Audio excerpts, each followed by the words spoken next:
Allah menhukumkan manusia setiap kesalahannya tub langsung dihukum Allah. Setiap ketiduran salat subuh tub dihukum Allah. Setiap lewati batas aturan Allah tub dihukum Allah. Setiap kita melanggar aturan agama tub dihukum Allah. Tak ada makhluk yang mampu hidup di muka bumi.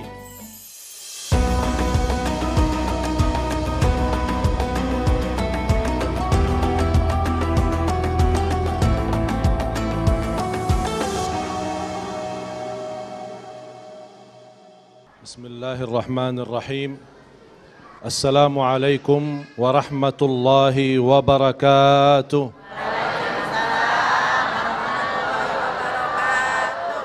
Alhamdulillahi rabbil alamin. Ashhadu an la ilaha illallah wahdahu la sharika lahu waliyus salihin. Wa ashhadu anna sayyidana wa nabiyyana Muhammadan abduhu wa rasuluhu as-sadiqul amin. Allahumma salli wa sallim wa barik ala sayyidina Muhammad wa ala alihi wa sahbihi wa man tabi'ahum bi ihsanin ila yaumiddin. Subhanaka la ilma lana illa ma 'allamtana innaka antal alimul hakim. Para habaib yang saya cintai, alim ulama yang saya muliakan, muslimin muslimat, mukminin mukminat di mana saja berada, pemirsa TV One yang senantiasa diberkahi Allah Subhanahu wa taala. A'udzu billahi minasy syaithanir rajim. Wa ma asabakum min musibatin fabima kasabat aydikum wa ya'fu an kathir. Tidak ada satu musibah yang kita hadapi itu pasti sebab perbuatan tangan kita. Tapi di sisi lain Allah memaafkan yang cukup banyak. Sekiranya kalau Allah tidak memaafkan kesalahan kita, artinya setiap orang salah wajib dihukum, itu namanya sistem adil. Berarti kalau Allah menjalankan sistem adilnya, pasti akan dihukum orang yang salah. Tapi bayangkan jamaah sekalian dan simpan ayat ini. Surah 35 ayat 45, saya mohon disimpan, dihafal, dibelajari, kalau bisa dihayati. Karena ayat ini menerangkan kalau sekiranya Allah menghukumkan manusia setiap salah karena adil Allah, niscaya tidak ada makhluk yang mampu hidup di muka bumi. A'udzu billahi minasy syaithanir rajim.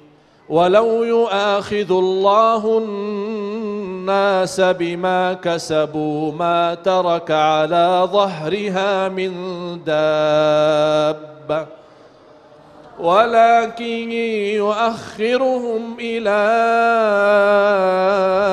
ajalin musamma inna allaha kana bi'ibadihi basira.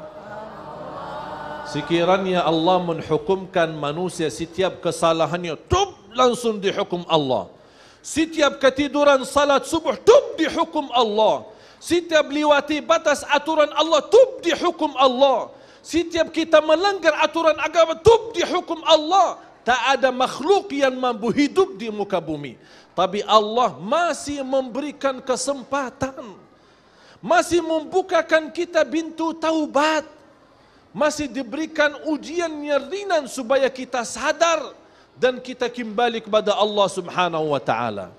Berarti terhadap salah kita bukan sistem adil Allah yang berjalan, tapi yang berlaku adalah sistem kasih sayangnya Allah. Allah masih sayang sama kita karena Allah memaafkan banyak kesalahan kita, tapi tetap manusia belum ingat. Manusia belum sadar. Salah satu yang kita menjadi peladangan hidup kita, contoh baik, masjid ini kan namanya uswatun hasanah. Siapa uswah kita? Nabi Muhammad sallallahu alaihi wasallam. laqad kana lakum fi rasulillahi uswatun hasanah. Kalau kita melihat ujian Rasul, tak ada tersisa anaknya laki-laki maupun perempuan semua meninggal saat Rasul masih hidup. Hanya yang tersisa Siti Fatimah, meninggalnya Siti Fatimah sesudah wafatnya Rasul 6 bulan. Berarti rata-rata anak Rasul laki maupun perempuan sudah wafat. Ini kan ujian, kehabisan keluarganya. Ujian meninggal orang tuanya, bapanya maupun ibunya, meninggal pamannya dan kakeknya di saat yang Rasulullah diposisi, diuji, dihina, diusir, dicaci maki oleh kuffar Quraisy. Sangat Rasulullah mengharapkan bantuan kakeknya dan pamannya, tapi mereka dua-duanya telah meninggal dunia. Siapa saja yang bisa menolong Rasul? Rasulullah sallallahu alaihi wasallam berapa kali diancam, berapa kali dihina, berapa kali ingin diusir, bahkan diancam dibunuh, tapi Rasulullah sallallahu alaihi wasallam memilih bersabar. Sudah melihat dengan mata sendiri bagaimana disiksa sahabatnya oleh kuffar Quraisy. Sahabat datang, ya Rasulullah, angkat tanganmu, berdoa supaya Allah habiskan kuffar Quraisy ini dan Makkah bisa menjadi kota Islami. Apa kata Rasulullah? Aku milih sabar. Aku milih sabar. Bahkan Rasulullah sallallahu alaihi wasallam waktu sudah difardukan Isra Mi'raj, difardukan salat, Rasul datang melaksanakan salat di hadapan Ka'bah 2 rakaat. Apa yang terjadi saat Rasulullah di posisi sujud? Datang kuffar Quraisy membuang sampah kotoran dari unta di atas kepala Rasulullah sallallahu alaihi wasallam. Bapak Ibu, apakah anda pernah saat lagi sujud ada orang buang kotoran di kepala kita? Berarti kita belum diuji. Apakah kita kehabisan keluarga saat menghadapi musibah? Berarti kita belum diuji. Saya senang waktu saya silaturahim kepada seorang ibu yang sudah usia, sakit parah, tak bisa bergerak, dirawat di rumah sakit, syukur-syukur masih bisa berbicara. Saya sampaikan silaturahim dan mendoakan, dan saya bertanya, ibu, bagaimana keadaannya bu? Apa jawabannya? Alhamdulillah. Tapi yang menarik perhatian saya, ucapannya Alhamdulillah menyentuh hati saya. Saya bertanya kembali, ibu, Alhamdulillah atas apa? Sakitnya parah, sudah lama dirawat di rumah sakit, bahkan anaknya tidak ada yang keliling dia untuk membantu dan melayani. Apa jawabannya dia? Alhamdulillah, masih punya lidah, bisa berzikir kepada Allah, dan masih sadar. Otak saya masih hidup dan sadar. Saya ingat waktu salat dan saya ingat waktu baca Al-Quran. Subhanallah. Berarti anda bisa berlangkah-langkah ke majlis ta'lim. Alhamdulillah, nikmat besar. Kita belum diuji. Anda masih bisa bernafas sehari-hari. Belum diuji. Kita sudah bangun pagi hari dalam keadaan sihat walafiat dan masih bertahan Islam iman. Kita belum diuji. Lihat ujiannya Rasulullah, baru kita akan mampu menjadi hamba yang bersabar.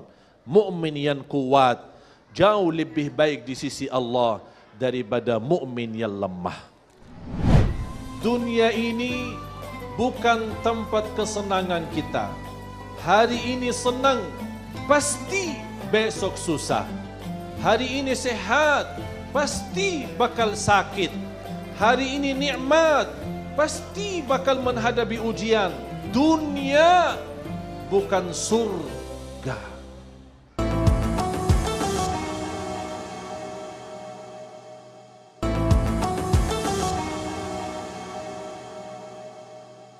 A'udzu billahi minasy syaithanir rajim. يا أيها الذين آمنوا استعينوا بالصبر والصلاة إن Allaha ma'as sabirin. ولا تقولوا لمن يقتل في سبيل الله أموات بل أحياء ولكن لا تشعرون ولنبلونكم بشيء من الخوف والجوع ونقص من الأموال والأنفس والثمرات وبشر الصابرين الذين إذا أصابتهم مصيبة قالوا إنا لله وإنا إليه راجعون أولئك عليهم صلوات من ربهم ورحمة وأولئك هم المهتدون. Sadaqallahul azim. Ketika ditimba musibah, kita segera mengucapkan inna lillah wa inna ilaihi raji'un. Semua akan kembali kepada Allah. Inna ilaina iyabahum thumma inna alaina hisabahum. Dunia ini bukan tempat kesenangan kita.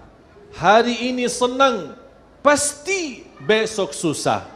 Hari ini sehat, pasti bakal sakit. Hari ini nikmat, pasti bakal menghadapi ujian. Dunia bukan surga.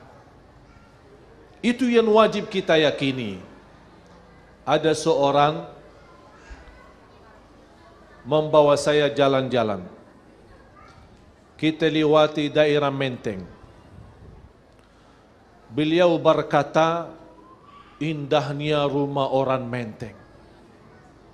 Mewah-mewah dan bagus. Bahkan bebas banjir. Langsung beliau berkata, mana bagian saya waktu Allah membagi untuk mereka ini? Disitulah saya marah dan memberikan komentar saya.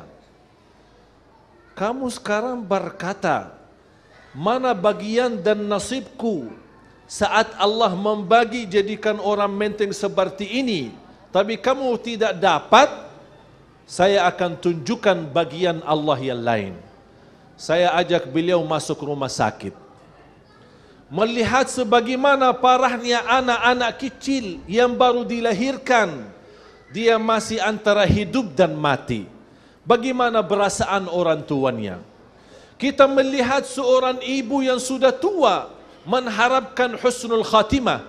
Diuji dengan kebakaran, terhanus kulitnya. Bahkan keluarganya sudah tidak kuat untuk merawat dan melayaninya. Bisa bertahan sekian lama di rumah sakit. Belum lagi rumah sakit jiwa. Belum lagi ujian-ujian yang lain. Begitu saya membawa beliau melihat kondisi tenggataan hamba-hamba Allah. Saya bertanya sama dia, mana bagian Allah untukmu di situ? Kenapa kita hanya melihat yang enak-enak saja? Tapi yang kita lihat orang lebih parah dan lebih susah. Padahal kita tahu dan yakini hikmah saat kita diuji supaya doa kita jadi ikhlas. Alhamdulillah, masih yang kita hadapi hanya banjir air, bukan banjir penyakit yang merubah warna kulit kita. Kita belum diuji. Saat kita lagi senang, bagaimana doa kita? Ya Allah, ya Allah, ya Allah, ya Allah. Tapi pas lagi susah, ya Allah. Beneran doanya?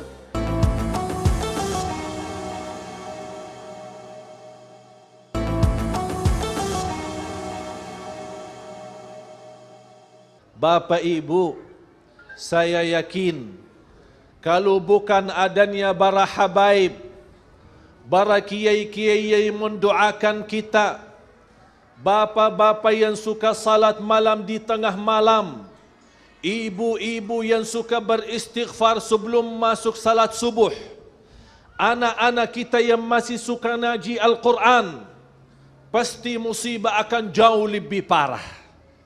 Alhamdulillah, masih yang kita hadapi hanya banjir air, bukan banjir penyakit yang merubah warna kulit kita. Bukan diserangi sama musuh sampai terjadi ratah dan hancur bangunan rumah kita sebagaimana terjadi dengan keluarga saudara kita di Suriah. Seorang ibu di Palestina setiap menyediakan sarapan untuk anaknya menangis duluan. Kenapa? Karena dia punya perasaan bisa anak yang keluar ke sekolah bisa jadi salah satu kurban, belum tentu siang hari anaknya bisa pulang karena tiba-tiba diserangi Israel. Bagaimana perasaan mereka yang puluhan tahun seperti ini? Kita belum diuji. Bahkan manfaat banjir yang terjadi di Indonesia, kita bisa doa dan ikhlas. Saat kita lagi senang, bagaimana doa kita? Ya Allah, ya Allah, ya Allah, ya Allah.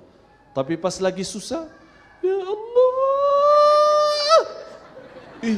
Beneran doanya dari dalam hatinya, karena kita sudah tahu mau kemana lagi. Ya Allah, saya tidak punya Tuhan selain-Mu, ya Allah. Saya lagi menghadapi musibah, ya Allah. Bahkan bisa nangis beneran. Saat kita lagi senang berdoa, pura-pura nangis. Nangisnya palsu.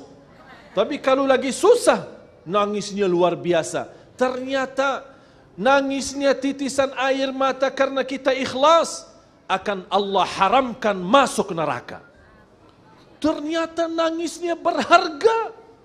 Titisan air mata berharga di sisi Allah. Tapi kapan bisa titisan mata itu ikhlas? Kalau kita lagi nikmat dan senang. Sebab ada musibah banjir, alhamdulillah terwujud bersamaan. Barangkali saudara kita yang kena musibah banjir, sebelum ada musibah, tidak ada yang perhatiin mereka. Tidak ada yang bisa rawat mereka. Tidak ada yang bisa bagi rezeki buat mereka. Tapi begitu karena musibah, kita sama-sama berduli. Kita sama-sama bagi. Kita sama-sama memperhatikan. Kita sama-sama kasih sayang. Walaupun kita tidak mampu membantu dengan biaya, dengan hal-hal yang kita tidak mampu, tapi alhamdulillah masih kita bisa mendoakan mereka.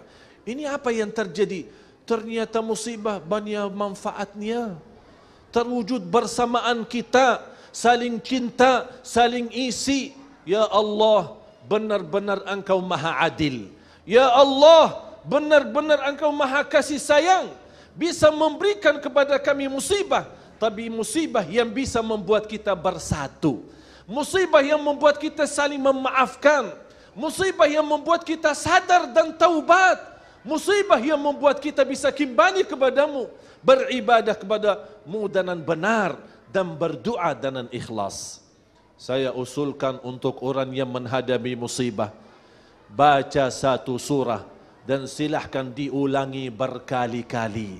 Belajari artinya, karena surah ini akan membukakan seratusan pintu kemudahan. A'udzu billahi minasy syaithanir rajim. Bismillahirrahmanirrahim. Alam nashrah laka sadrak wa wada'na 'anka wizrak alladhi anqadha dhahrak wa rafa'na laka dhikrak fa inna ma'al usri yusra. Inna ma'al usri. Subhanallah. Setiap kesusahan Allah berikan dua jalan keluar. Fa inna ma'al usri yusra. Inna ma'al usri yusra. Fa idza faraghta fansab wa ila rabbika farghab. Ini jadi amalan buat orang yang menghadapi musibah. Baca sekali lagi surat Alam Nashrah ini, tapi dalam perasaan beda. Menhayati artinya, bisa mendalamkan, merebaskan dalam hati kita, supaya kita tahu, fa inna ma'al usri yusra, dan sungguh inna ma'al usri yusra. Bismillahirrahmanirrahim. Alhamdulillahi rabbil alamin. Ar-Rahmanir Rahim. Maliki yaumiddin. Allahumma salli ala Sayyidina Muhammad wa ala ali Sayyidina Muhammad. Ya Allah, ya Tuhan kami, berilah kepada kami petunjuk kepada jalan yang lurus. Hidupkanlah kami dalam keadaan iman, wafatkanlah kami dalam keadaan Islam, akhiri hayat kami dengan husnul khatimah. Jadikan ya Allah kami bersama orang salih birahmatika ya arhamar rahimin. Ya Allah, aku mohon ya Allah di siang hari ini, kami semua ya Allah masyarakat Indonesia mendapatkan karunia ampunan segala dosa kami ya Allah. Ampuni segala dosa kami ya Allah. Kuatkan lahir batin kami dengan sabar ya Allah. Jadikan kami senantiasa menjadi hamba yang bersyukur ya Allah. Kuatkan ya Allah ya iman-iman kami. Sempurnakan keyakinan kami. Tinggikan keikhlasan kami. Ya Dzal Jalal wal Ikram. Lindunilah negeri kami ya Allah. Bangsa Indonesia menjadi baldatun tayyibatun wa rabbun ghafur. Indonesia menjadi negara Al-Quran. Indonesia menjadi negara zikrullah. Dilindungi Allah subhanahu wa ta'ala negeri Indonesia dari segala bala dan musibah. Ya Allah, khususnya kepada warga kami, keluarga kami ya Allah, yang kena musibah banjir. Ya Allah, ringankan ya Allah bagi mereka ya Allah. Kuatkanlah mereka dengan sabar. Tinggikan darajat mereka ya Allah. Sucikan hati mereka ya Allah. Ampuni segala dosa mereka ya Allah, dan mudahkan sisa umurnya menjadi lebih baik daripada yang sudah lalu ya arhamar rahimin. Ampuni saudara kami muslimin muslimat, mukminin mukminat yang hidup maupun yang telah wafat. Ya Allah, bagaimana Kau berikan kepada kami kemudahan sama-sama berkumpul dalam acara Damai Indonesiaku ya Allah. Ya Allah, aku mohon berikan kepada kami semua dan pemirsa TV One di mana saja berada, berikan kepada kami semua kemuliaan, sama-sama jumpa lagi di dalam surgamu ya Allah, di dalam surgamu ya Allah, bersama Nabi Muhammad sallallahu alaihi wasallam. Rabbana taqabbal minna wa tub alaina waghfir lana warhamna innaka antal ghafurur rahim. Rabbana atina fid dunya hasanah wa fil akhirati hasanatan wa qina adzaban nar. Wa sallallahu ala sayyidina wa nabiyyina Muhammad wa ala alihi wa sahbihi wa baraka wa sallam. بفضل سبحان ربك رب العزة عما يصفون وسلام على المرسلين والحمد لله رب العالمين.